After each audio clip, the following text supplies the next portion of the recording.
Did you hear what I said? No. You were breaking up. Sounds like you have a bandwidth problem. Okay, so I'll go back. So Rabbi Dosa ben Hirkonus, he held according to Beit Shammai that Tzarat Abad La'achin is forbidden. And so when the halacha there was a consensus reached that the halacha was according to Beit Hillel, not according to Beit Shammai. They didn't know how to break the news to him. Right? He was kind of elderly at this point, and he was a great sage. They didn't know how to tell him that the halacha had been decided against his opinion. So they said, Amar mi elech v'yodiu. They said, who's going to go tell him, break the news to him that the halacha is not according to his opinion? Amar len Rabbi Yeshua ani elech v'acharav mi Rabbi Elazar ben Azariah v'acharav mi Rabbi Akiva. So they gathered this delegation of rabbis to go tell Rabbi Dosa ben Hirkonus that in this particular case the halacha does not follow him. Then there's a few lines of this back and forth between him and these various rabbis, which we'll skip. And so they eventually so he talks to the rabbis, he greets them, he blesses them, etc. And then the Gemara continues and says, so they don't want to immediately they're afraid to bring this up immediately. So they kind of talk around the topic. They bring up other halachot, they kind of break the ice with Rabbi Dosa ben Hirkonus, until they eventually lead to Tzarat Abad, which is the whole reason that they went over to his house in the first place. So Amruleh, they said to him, Tzarat Abad Amaru. So they just kind of asked innocently, supposedly, what is the halacha? So Amar Lahen, machloket Beit Shammai Beit Hillel. It's a machloket. Halacha kedivrei mi. So they said, what's the halacha? So Amar Lahen, halacha ke Beit Hillel. Then he says something which surprises them. He says, the halacha is like Beit Hillel. Everybody knows that. Which is what had just been decided, and it was not what they thought he held. So Amruleh, v'alo mishimcha amru halacha ke Beit Shammai. But we heard in your name that the halacha is the other, according to Beit Shammai. Amar Lahem, dosa shematem or ben Hirkonus shematem. But did you hear that it was in the name of Rabbi Dosa? Or did you hear there's the name of Ben Hirkonus? Okay? So Amruleh Chaye Rabbi Stam Shamanu. So they said, no, we just heard it was Ben Hirkonus. So Amruleh Ach Katan Yeshli Bechor Satanu. So he says, I have a younger brother who's the spawn of Satan, basically. V'Yonatan Shemo V'Humi Talmidei Shammai. Right? So my younger brother is also a Ben Hirkonus, and he's one of the followers of the Beit Shammai. But be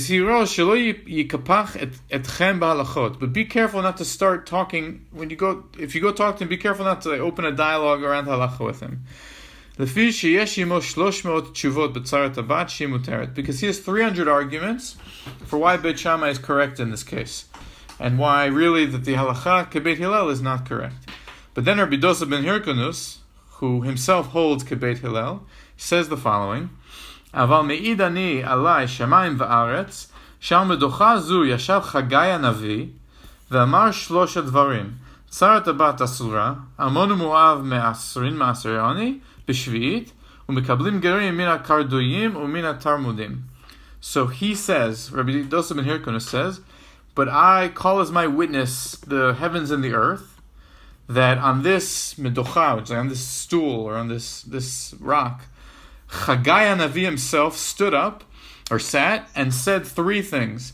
He said, the halacha in this case, Tzarat Abat Asura, that the wife of, this co-wife is Asura, which means Asura to the Shuk, which is the halacha Kebeit Hillel. And he said a second thing, that when it comes to Ammon and Moab, that we do Ma'aser Ani, in the Shvi'it, we give Ma'aser Ani to them. And that we also accept converts from the Karduyim and from the Tarmudim. So we don't need to dwell on what these last 2 cases are in terms of the halachic question behind them. But why do we accept them, or what? What we just need to know is that these are both leniencies, right? That Hagai Hanavi stood up and said, A, the halacha is kebeit Hillel. B, that when it comes to Ammon and Moab, that we give them Ma'aser Ani in the 7th year, and that we do accept converts from these nations which are of questionable lineage. So that's what Rabbi Dosa ben Hirkonus says, and the first thing that he claims Hagai Hanavi said was that the halacha was that Tzarat Abat Asura, which means that the halacha is like Beit Hillel in this case.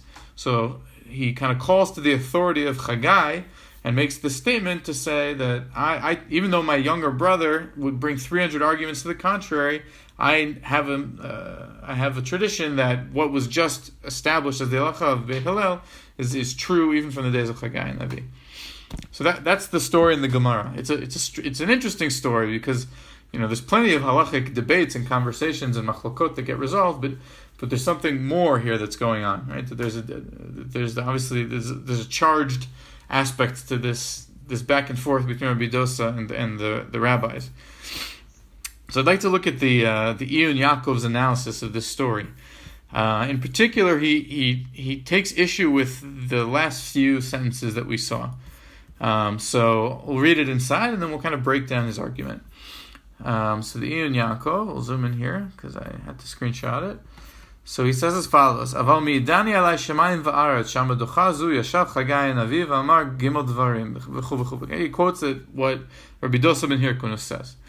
So then the Iyun Yaakov says, V'inei yesh ledakdek hem sha'alu tzarat habat mahu lama lo le'ashiv shnei dvarim she'ena me'inyan ha'she'ela. So he says we can be extra precise here, and we can ask. The rabbis asked Rabbi Dosa ben Hirkunus, what's the halacha by tzarat habat? So he could have just said the halacha is like Beit Hillel. Why did he then go and bring up the halacha around, first of all saying with Hagai, and then bring up these two other things which aren't related to what they asked about Ammon and Moab and about the converts. V'gam lama ka'amar gimel dvarim minyana lamali v'chi lo yadinan shehem gimel. So he's being extremely medayek here. He says, right, the Gemara said that Hagai and Navi sat on this stool and said three things, and then it enumerates three things. So obviously the simple understanding is like he said three things, and here are the three things. But the Iyun Yaakov says, why did you have to say it's three things? I can just count them and know that there's three. And you don't have to say he said three things. I know there's three. So those are the Iyun Yaakov's kind of two very, very sharp questions on Rabbi Dosa ben Hirkunus' statement. And he says, "V'nira li letaretz, mishum de be'emet lichora de ma she'amar eduto ena maspik klal. Sorry, eno maspik klal she'amar tzarat habat asura. Ve'en anu yodim kavanato de'afshar lomar kavanato kebeit Hillel she'asura la'achin liyibum u'muteret l'shuk." So we do have to remember a little bit the specific scenario, right? The whole question was, is the co-wife allowed to marry the Avam? Right? We'll say the scenario, Reuven is married to somebody, Reuven dies, Reuven's brother Shimon, let's say that Reuven's wife was Shimon's daughter. So Shimon can't do Yibum with his own daughter, right, who's the wife of his brother, because that's Arayot. But let's say Reuven had another wife, right? Oh, the other wife isn't his daughter. Is he allowed to do Yibum with the other wife? So Beit Shammai, right, would say that she's allowed to do Yibum, that he's allowed to do Yibum with the co-wife. Or he actually has to do Yibum with the co-wife, which means that as long as he has that relationship with the co-wife, he's not allowed to go marry somebody else because he has to either do Yibum or Chalitza with the co-wife. So he's permitted to the co-wife of his dead brother, and he's forbidden to everybody else. That's Beit Shammai. And Beit Hillel say the opposite. They say, since one of the wives of the brother was Arayot, they're all exempt from Yibum. Therefore, he's forbidden to the co-wife because she's Eshet Ach, he's his brother's wife, and Yibum doesn't trump that, but he's permitted to go out and marry anybody else because there's no Yibum requirement. So those are the opinions of Beit Hillel and Beit Shammai. So the Iyun Yaakov says, if we go back and look very carefully at the language, we see that he said that Hagai Navi said Tzarat Habat Asura. That was the tradition, right? That the co-wife is Asura. But the truth is, you could interpret this phrase Tzarat Habat Asura according to either Beit Hillel or Beit Shammai. Because is she forbidden to who? Right? Is Tzarat Habat Asura? It could be that, and this is what the Iyun Yaakov says. I don't know what Hagai Navi meant in this situation, right? Did he mean that, like Beit Hillel, that she's asura to the brother, right? Which is the simple understanding. She's asura to the brother, to Yibum, because she's still considered Eshet Ach, and there's no Yibum, but she's allowed to go marry anybody else. Or does it mean that she's forbidden to anybody else because she is required to do Yibum or Chalitza to the brother, right? So what does the asura mean? Is it that she has to do Yibum, or that she dafka is not allowed to do Yibum? So it actually doesn't clarify anything if I just look at the word Tzarat Habat Asura without clarifying Asura to whom. So that's what the Iyun Yaakov says. And then he says, Ubeperek daled de eduyot, b'mishnachet. Okay, so eduyot, perek daled mishnachet. It says, Kachashiv plukta zu de Beit Shammai Beit Hillel, mikule Beit Shammai uchumre Beit Hillel. So it says in Eduyot, it quotes this machloket that we saw in Yevamot between Beit Hillel and Shammai. In Eduyot it says, this is one of the situations where Beit Shammai is more mekel than Beit Hillel, which is unusual. Usually it's the other way around, that Beit Hillel is more lenient. So afal gav de be'emet lekol echad ikat tzad chumra v'kula. As we just explained, how can you say that one side is more strict than the other? Because in reality, both sides have a leniency and a stringency. Because according to Beit Hillel, she's not allowed to marry the brother, but she's allowed to marry other people. According to Beit Shammai, she's not allowed to marry other people, she's allowed to marry the brother. So they're opposite opinions, but they both have a leniency and a stringency in terms of she's allowed to marry one camp, but not allowed to marry the other camp. So how can you say that Beit Shammai is more lenient in this situation? And so the way to explain that is the mikol makom divrei Beit Shammai hem yoter lehakel beisur eshet ach shehu bekaret ma she'en ken linaseh lashuk shurak isur lav ve'efshar bechalitza. So why does the Mishnah assume that Beit Shammai is more mekel here? So the reason is that Beit Shammai say that she is actually allowed to marry her brother-in-law. She has to marry her brother-in-law through yibum. And that's something that normally is a isur karet, it's a rayot. So permitting something which is which is incestuous, is more lenient than saying she's not allowed to marry her brother, but she's allowed to marry other people. Right? That there is a leniency there, but it's allowing her to go. And if she was really supposed to marry the brother and she married someone else, that's forbidden. But that's not a rayot. Right? She's doing something that's just forbidden. So the stringency around the incest is more. The fact that Beit Shammai permit it means that it's more mekel. So I know this is a lot of halachic technicalities, but he's going to get to kind of the chap of his opinion in a minute. He's just building up his case.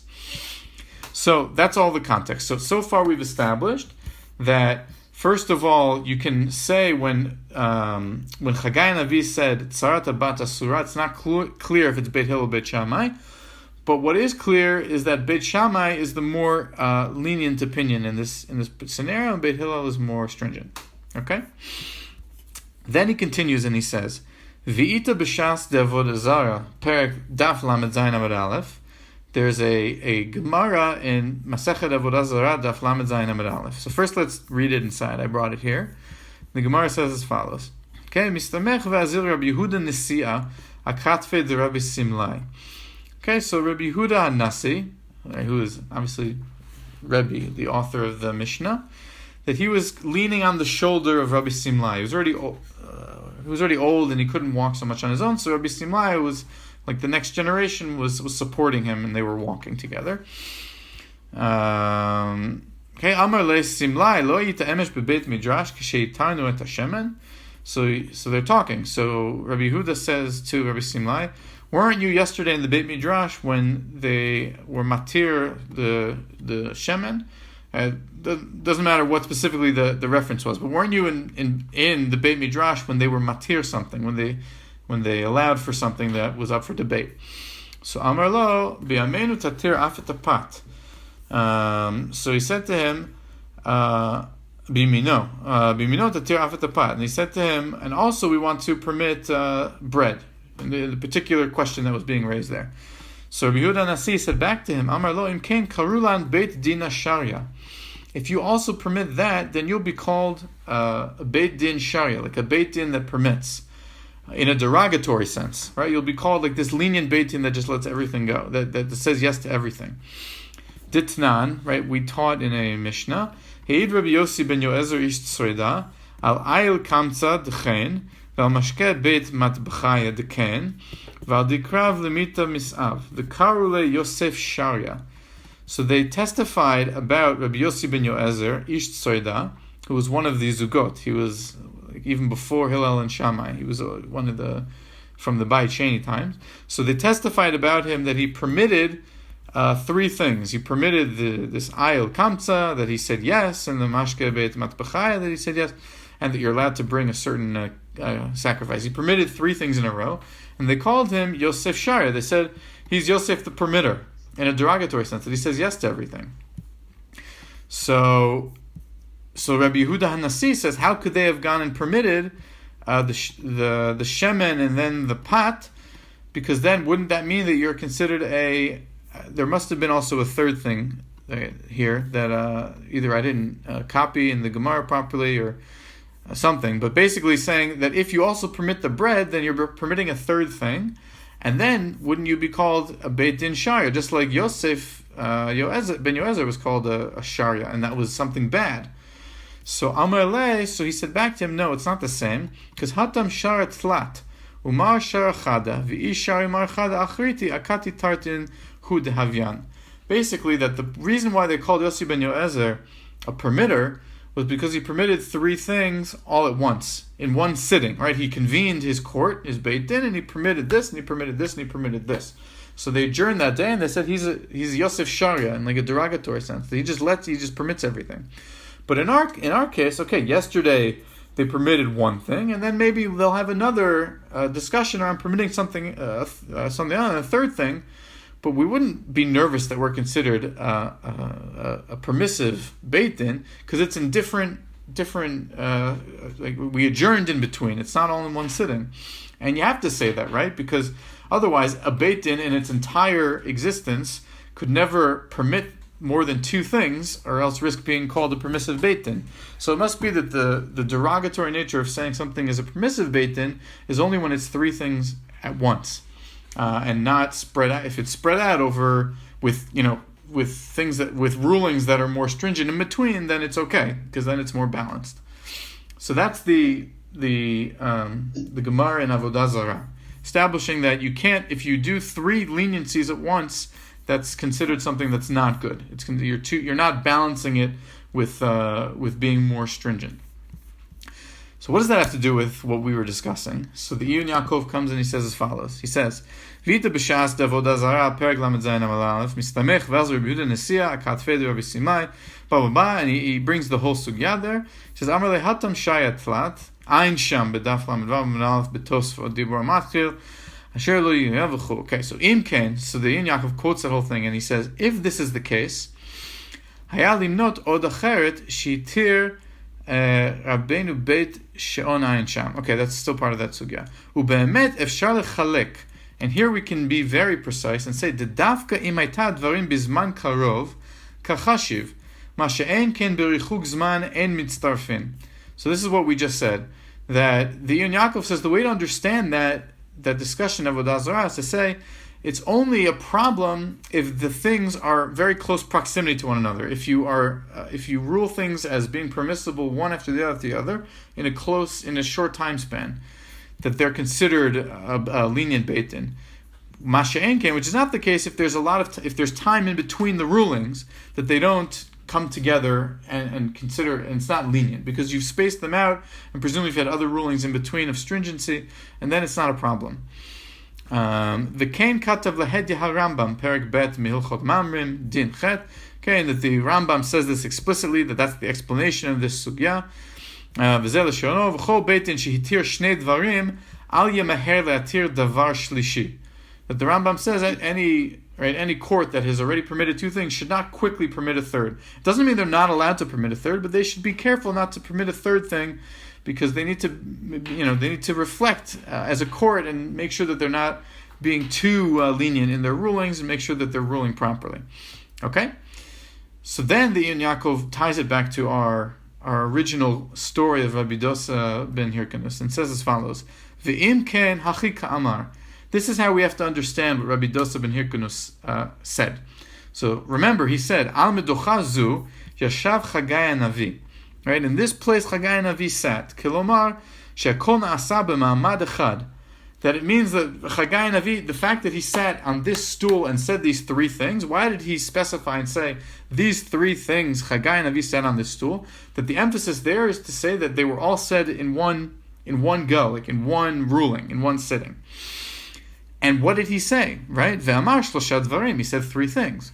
Ve'had masrin maser ani b'shvi'it hu kula De'eno eget slam din shvit, right? That the ruling that we give maaser ani to Ammon and Moab, that's obviously a kula. That we do that even in a year of shvi'it. V'had mekablin gerim min atar duyim is also a kula, right? The fact that we accept converts. In other words, the whole question is, do we accept them or not? And he said yes. So he brought 3 cases. The second case is clear, has to be a leniency, and the third case has to be a leniency. And the fact that he sat on this particular stool and said these 3 things in one sitting means that he said something about sarat habat, that it's forbidden, and he said a kula and another kula, right? So the Yun Yaakov says, if that's the case, v'imi yeh kavanato ma she'amar sarat habat asura kebeit Shammai. And remember, we said sarat habat asura. We're not sure what that means. Does it mean like Beit Shammai, Beit Hillel, right? But if his intention was to say it like Beit Shammai, im ken yenikra Beit Din Sharia. In that case, even the first ruling was lenient, right? Because Beit Shammai is the lenient one, according to what we saw. The Mishnah Neduyot said that this is one of the cases where Beit Shammai is a leniency. So in this case, if Beit Shammai is lenient, and the first thing that Hagai and Navi ruled was according to Beit Shammai, and we know the second and the third things had to be leniency, that would mean that Hagai and Navi ruled 3 leniencies in one sitting. And we know from Avodah Zarah that that's something bad, that's derogatory, that's considered a Beit Din Sharia. And Chalila lanu to say that Hagai and Navi would be like a Beit Din Sharia, right? That would do something derogatory. So what must we conclude? We must conclude that since they were all in one sitting, and since the second and third cases were leniencies, Ela shekavanato kebeit Hillel she'asura la'achin umuteret la'alma v'dok.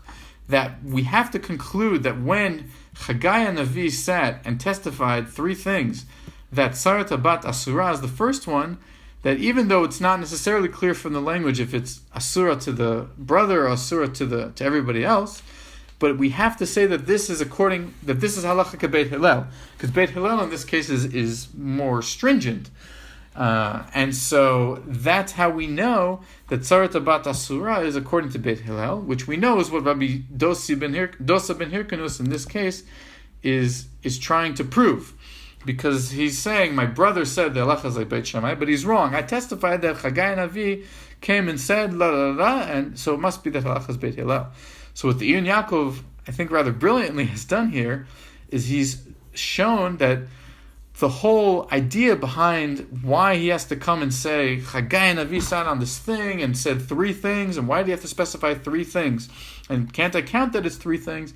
It's because there's a lot of significance to the fact that there were 3 things, and that Hagai and Navi sat on this. It wasn't just this hyperbolic statement meant to bring authority to what he's saying, but there's it's a very technical statement of saying he sat on this stool and he said 3 things, because when you sit on a stool and you say 3 things, they can't all be leniencies. And since we know the last 2 are leniencies, the first one has to be stringency. And when it comes to Tzarat Habat Asura, we know that the stringency is according to Beit Hillel. That's how I know that when Hagai said Tzarat Habat Asura, it has to be halacha according to Beit Hillel. So I think it's hard. It's not necessarily the straightforward understanding of the sugya, but I think it's a rather interesting way to read the whole thing and add another layer onto it. So just to wrap up now with a little bit of more Agadita, because we only have a couple minutes, I want to just bring a Midrash in Breshit Rabbah quickly, where the Midrash says as follows, right? That when it comes to the creation of the world, so the Torah uses both the name Hashem and the name Elokim. Right? Sometimes it says, the name of Havaya, sometimes the name of Elokim, throughout the creation story in Perek Bet. So we know that the Shem Havaya is traditionally associated with the more merciful aspects of God, and the Shem Elokim is traditionally associated with the more justice-related aspects of God, or judgment. So which was it? Did he create the world with justice, or with judgment, or with mercy, or with both? So the Midrash brings an analogy to explain this. It says, "Lemelech shayulo kosot rekim." You have a king who had 2 empty cups. Amar HaMelech, the king said, "Im ani noten letochan chamin." So if I fill the cups with hot water, hemit bakim, like boiling hot water, so then it'll cause the cups to crack and explode, because the water's too hot and they can't sustain it. So then, if I fill them with freezing cold water, and makrisin, then also that will damage the quality of the cups. They'll crumple. They won't be able to withstand the cold. So so what did he do? So he mixed the hot water with the cold water. He created lukewarm water, and he put them in the cups, and the cups were able to withstand the temperature of the water. So Kach Amar Kadosh Baruch Hu. So God said, similarly, if I create the whole world just with mercy, so then everyone's just going to be sinful, and that's not what I want from my creation. There will be too many sins. But if I create the world just b'midat hadin, just with justice, no one will be able to withstand. Right? The world won't be able to stand if I just create the world with justice. So God said, that's why I have to create the world both with an attribute of mercy and with an attribute of justice. It has to be a mix, because that's the only way for the world to stand. Just like the cups can't have too much heat and too much cool, but it needs kind of a combination in order not to break. So too with the world, it needs that combination. So that's the midrash that the Breshit Rabbah brings about why God created both with midat rachamim, havashem, and with midat adin, with Elokim. So I'd like to propose a further insight into Rabbi Dosa's statement here, based on the Iyun Yaakov, that Rabbi Dosa said, "Aval me'id alai shamim va'aretz," right? That he says, "I call as my witnesses the heavens and the earth." That Hagai sat on this thing, and that he said three things, etc., etc. So the Iyun Yaakov specifically said this isn't just hyperbolic language; that there's a lot of significance to this language, right? That it's halachic. So, but he doesn't address this first part of Me'id ani alai shamayim va'aretz. So perhaps, since the Iyun Yaakov's whole point here is that there has to be a mix in your judgment, in your rulings as a Beit Din, of mercy and justice. It can't be that Hagai ruled only 3 leniencies, because that's too lenient. You need a mix of leniency and of stringency. And so the Iyun Yaakov used that to prove that this first statement is according to Beit Hillel, who are more stringent. So it could be, maybe, I'd like to propose, that him also saying that I testify by the Shamayim Ve'aretz, the Shamayim Ve'aretz represents like the creation of everything, and that everything is created with both justice and with mercy. That if you bring Shamayim Va'aretz to be your witnesses, that means that you have to have a mix of justice and mercy in what you're about to say.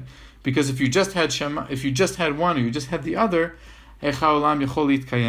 so that perhaps using that midrash perhaps further supports the Iyun Yaakov's whole argument that here we're dealing with this idea that we need to balance justice and mercy, and use that to prove that really what Hagai meant when he sat on the Medokha was that Tzarat bat Asura halacha kedivrei Beit Hillel. Questions, thoughts?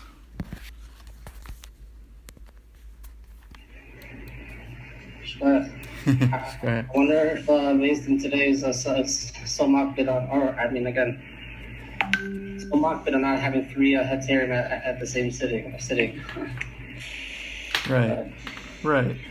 I think there's like a very strong message here, right? That there's a tendency when, especially in our polarized world, you have the two sides that either you have to be super machmir about everything, which is obviously dangerous, but then the other side's dangerous too, to say that we can trample on the laws and the rules. You have to maintain the tradition as well. So that's the rule. That's the role of a Beit Din, is to know what that balance is and to judge each case in a way where they're able to understand, when is it appropriate to be machmir and when is it appropriate to be mekel. And that's how God created the world, is with that balance. It's a holy task, right? But the importance is not to be too permissive or too forbidding, but certainly the idea here is not to be too permissive, right? If Hagai had permitted 3 things in a row, with the Iyun Yaakov, based on the Gemara and Avodah Zarah, saying is that would have been a derogatory statement of Hagai and Navi. We can't say that. And so we should take that as a lesson, for ourselves for today, that we should always try to kind of maintain that balance and not be, too quick to be permissive in certain situations or stringent, but to know kind of where things should fall. Shkoyach. Thank you. All right. Have a Shabbat Shalom.